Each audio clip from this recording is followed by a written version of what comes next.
Okay, this is the first at Romford Film Festival. We have a four-legged friend with us as well. So if there's any movement around the table, don't be alarmed.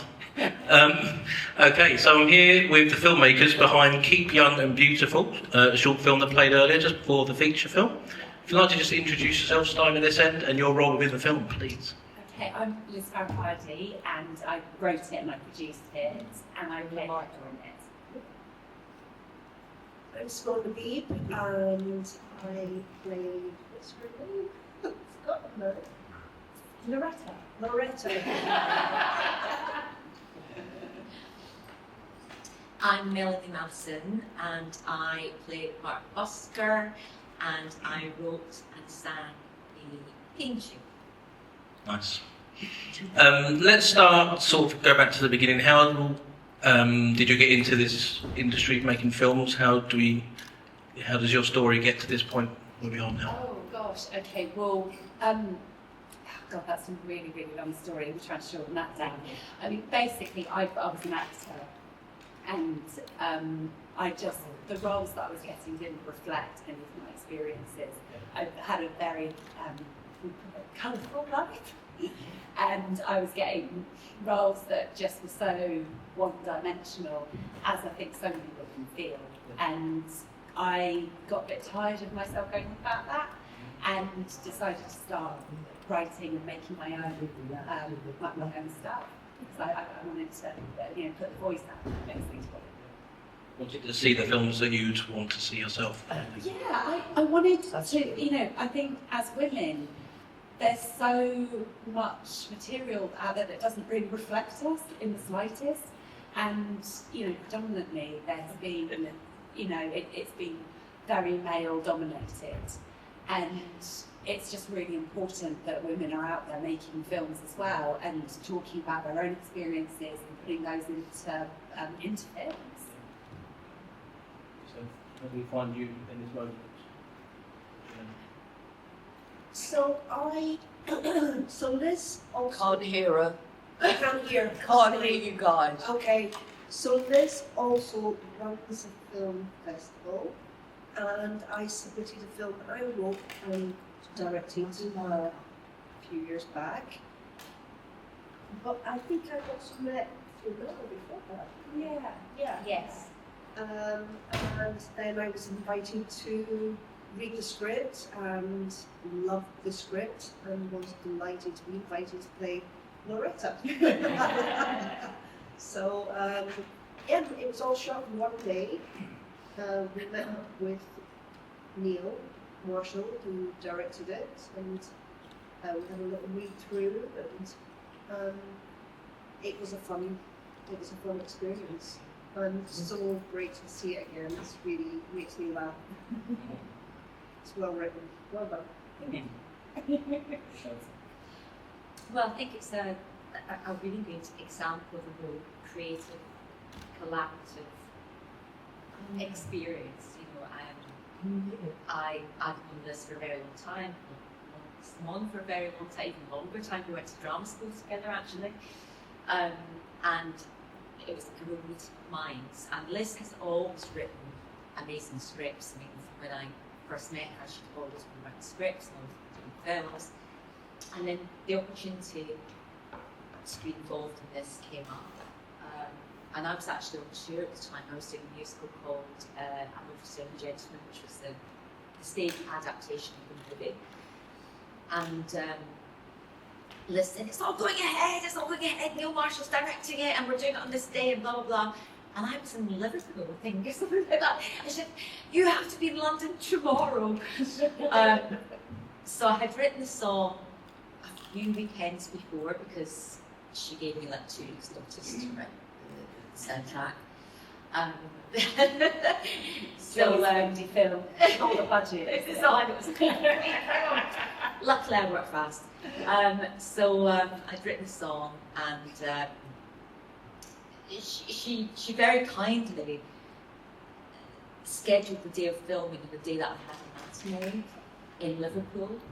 So I literally had to drive after my show in Liverpool to London, be up at 5 to get to set in the morning, and then go back. But it was worth it because it was such an amazing experience. And as you said, the script was so beautifully written and so relatable to women and to not just a certain demographic, I think all women, and the sort of unrealistic expectations that are put upon us, and the stresses and the struggles that we face just every day in work, business and life, what we're expected to be, which is resulting in the horror, the drama, the comedy of this film. I think it's so timely. So it's just been such a joy to be a part of. Yeah, I actually can't remember the original question. Your job direction, but I think you've written something. Liz has written something very appropriate and authentic and very funny, very dark, and very relatable to the majority of women in the world. And it's a very important subject, statement, and conversation that hopefully is slowly moving forward in the world.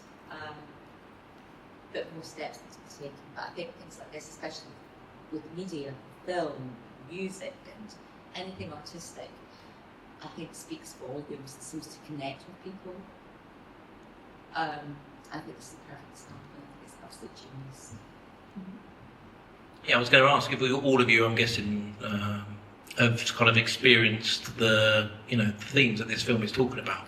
Well, you wouldn't be able to make it otherwise, I think. Yeah, I mean, the problem is that it's like, as women, we're expected to not only do everything, be everything, but also all our value and all our worth is tied up in how we look.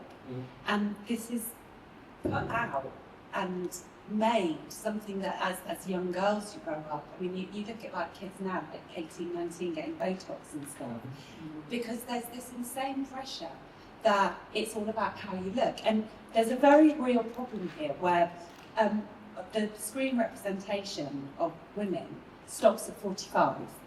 So there was recently a survey done, and for every 4 men over 45 who are getting leading roles, and we've got 60-year-olds still getting lead roles in action films, but women after 45 there's only 1 for every 4 men. And those women are in secondary roles, and they're stereotypical. And what's happening is you've got things like where you have a man who's 50, and his mother is played by a woman who is 50. So it's creating a very subtle thing where actually old women are not seen as of value. And it's, you'll have these films, like men are allowed to get fat, they're allowed to get grey, they're allowed to go bald, they don't have to be good looking, and they can still have these amazing roles. And you will have a film where you've got like 4 men who are all normal people. The woman will always be not only a brilliant actor, but she'll have to be thin, she'll have to be beautiful. We've got anorexia back as a fashion statement. You've got these huge stars, these huge Hollywood stars who are ill. I mean, they're sick. And that is being put out as the normal. This fad now of the injections to lose weight. And it's giving people all kinds of dangerous diseases. Yet these women are still taking it. Now, why? It's like, it's just bonkers, because it's all about, you've got to look right, as well as you've got to be clever, you've got to work really hard, you've got to, earn this money, do this, do that. And it's totally unrealistic. And it comes down to not recognising and acknowledging women. I mean, it's still that same old thing, like a woman says something, everyone ignores it. A man says the same thing, everyone goes, oh yes, oh, that makes total sense. And that is something, I mean, I assume you all feel that too. It's like the amount of meetings I've sat in, I've said something and I've been ignored, and I've said it and said it and said it, and then a bloke says the same thing, everyone goes off. Yeah, absolutely. And I think the other thing as well, if you're a strong woman, you have ideas and opinions and things that you want to volunteer and you want to, it's the difference between a man being seen as a boss and putting the ideas forward and a woman can sing the bitch. Yeah. Oh yeah. It's There's strong. that speaks as up. well. Yeah. And it's why is that different? Why is that different between the man saying, okay, this is how it should be, let's do this, this, this, and this, and the woman saying, this is how I see it, blah, blah, blah. Why is that differentiation? And it's still prevalent today. Massively, and it's so bonkers. And you know, there is all this pressure put on women every single day, and these expectations are actually now causing really serious physical damage. I mean, kids, it's like, you know, this thing of like putting a full face of makeup on to do a selfie. And it's like, oh yeah, going out and doing this, and blah, blah, blah. And filters and so on. And filters. Yeah.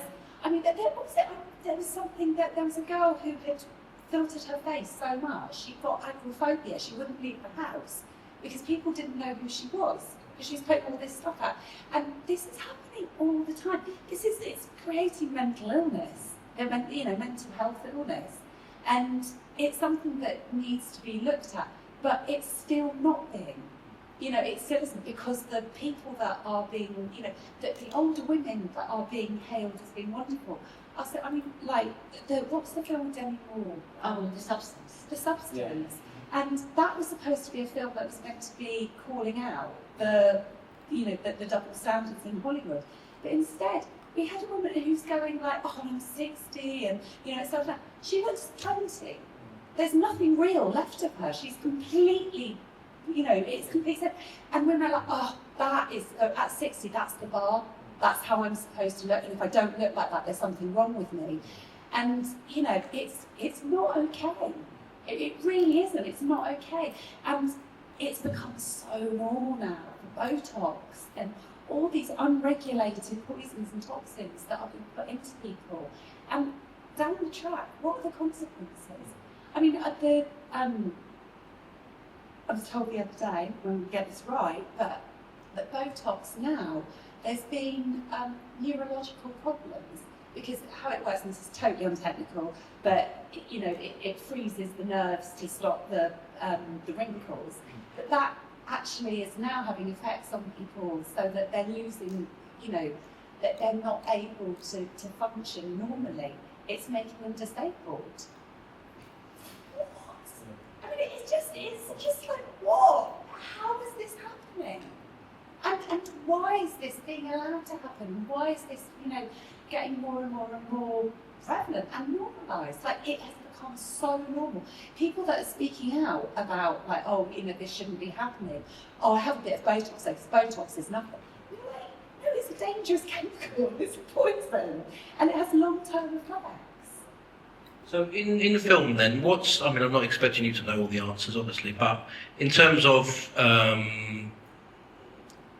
correcting some of that, getting fair representation, what do you think are some solutions? Obviously, you're a female writer and you run a film festival. Yeah. They're two things I'm guessing are quite helpful, and things that you can do to help turn this kind of time around. Definitely. I mean, so like independent film is such an important medium, especially now when there's so much content being made by people that it's just about money, and that's the mainstream, people being dumbed down. I mean, all this thing at the moment about the stuff that's being put out on television, where they're assuming people aren't going to watch it properly, so they're dumbing it right down. Yeah, so...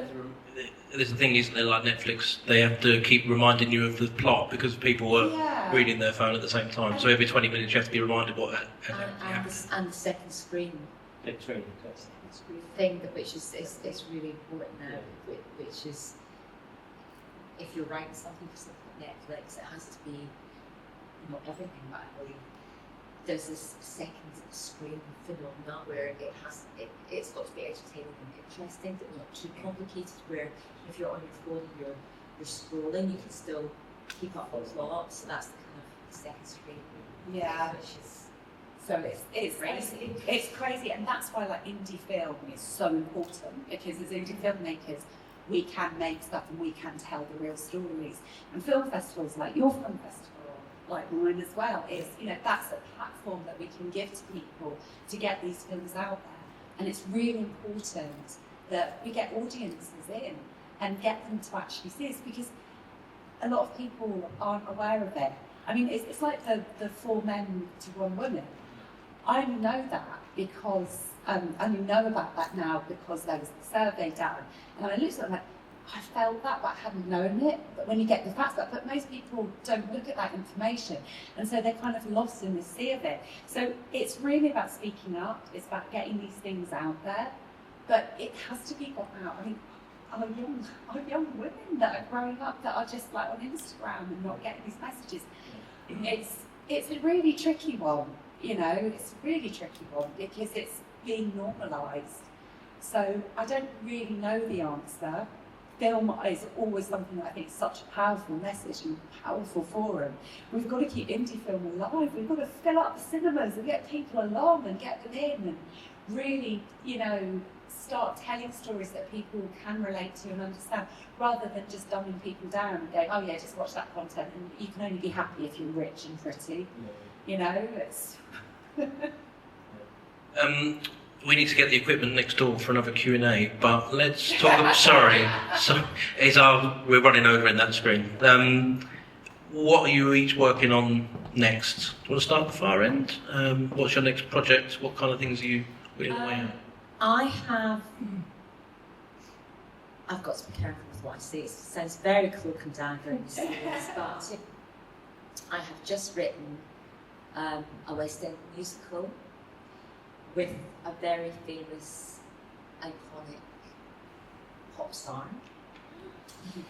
And I've written myself a very nice part in it, of course, as you would. Why not? And that is workshopping at the end of the year and going into production in 2027. And I've got a couple of records coming out, and a little TV venture with Miss Simone, Lahbib. That's it. Thank you. So I've just finished 13 months on an exotic television show in Scotland as an actor. It was great fun. I've been asked to direct something, which I may do if the license allow. I don't know, I had a script reading thing the other day, so yeah, bits and pieces. But it's lovely to be creative. Yeah, so I'm working on a book at the moment. I have a very interesting project happening right now, but I won't speak about that yet. But the other thing that I've got coming up is in October, shooting a feature film, which is called Say Sorry. And it is about an actress in her 40s who very, very, very positive, extremely positive. She is, like every rejection is a redirection and blah, blah, blah. But she's had a very tough life and has had to work extremely hard to get to where she is and keeps getting the knockbacks. And then the final knockback is basically because she's not famous enough and she's not, she's not famous and she hasn't got a following and it's like, and she's too old. And she's like, this role that she's not battled, she was perfect for. And basically the agent is like, you're too old, you've gone past it. She's like, yeah, but I couldn't do it before because I had all this other stuff going on and there's women and blah. And so she decides, right, that's it. Everybody that screwed me over in the past needs to say sorry. And so it's a bit of a reverse 12 steps. And it's very funny. It's very, very funny. It's not written by me, it's written by someone else. It's hilarious, it's written for me. And basically it's a road trip. And they go off. And of course, it's not about everyone else, and it's all within yourself. But it's a really beautiful British comedy. And we're scheduled to start shooting in October. Of course, in the indie world, that's completely reliable. But yeah, that's in the pot at the moment. Brewing. Yeah. Fantastic. Your film was, really important as we've just discussed. It's a film that I'd like everyone needs to see, and the message behind it is fantastic. I wish you lots of luck with it. Thank you for coming and representing it. And can we have a round of applause, please? Thank you.